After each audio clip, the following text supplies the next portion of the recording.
There is a dangerous childhood infectious condition that few people know about. It is called epiglottitis. This infection causes swelling of the flap over the airway until the airway closes and they can no longer breathe. I wonder why Susie is drooling so much. She just has the flu. But this drooling, she's drooling as much as our dog Zeus.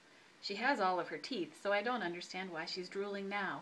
Well, I can't find anything on the internet about it, so maybe I will call the nurse hotline to ask. Thank you for calling the nursing hotline. How can I help you? Hi, my daughter's sick with the flu, and you might think I'm crazy for asking this because I'm sure it's nothing, but I don't understand why she's drooling. She has a fever, sore throat, and seems really tired, but this drooling didn't happen before when she had the flu. Her drooling may very well be a sign of something other than the flu. Have you noticed if she's been lying down or has she been sitting up most of the time? I haven't noticed, but right now she's sitting up, her face is a little red, and she's leaning forward with her mouth open. Maybe it's easier to breathe? Is she making any noises when she's breathing? No, not really, but she's holding her throat. She's been mumbling a bit too. Okay, Mom, I need you to listen carefully to me and follow my instructions because your daughter may be experiencing epiglottitis. It's a medical emergency. I know this may be scary for you, but it's important to stay calm, especially in front of your daughter. Anything that could upset or cause her to cry or get scared are only going to make things worse. These are the things I want you to understand. Don't let her lie down.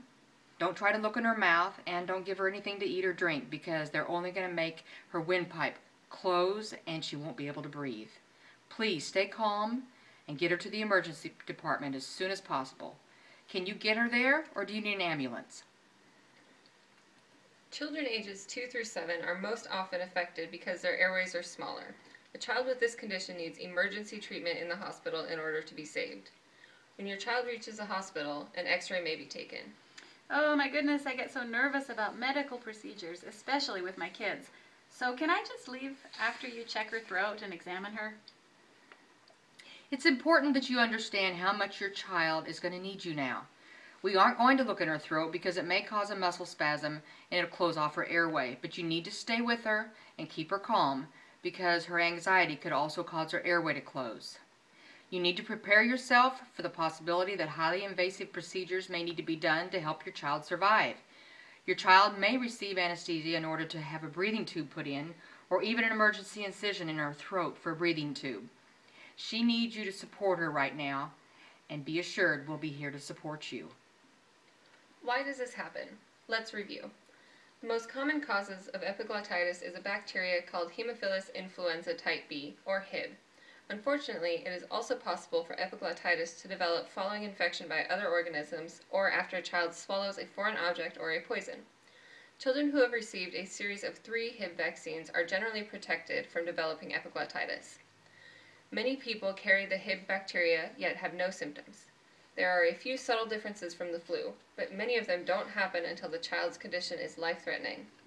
Let's go over those symptoms again, and remember, your child may not have all of them.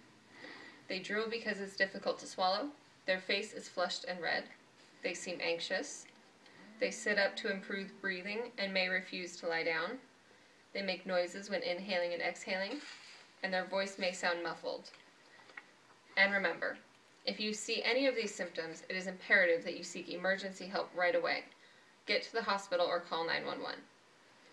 Vaccination and awareness are the only prevention.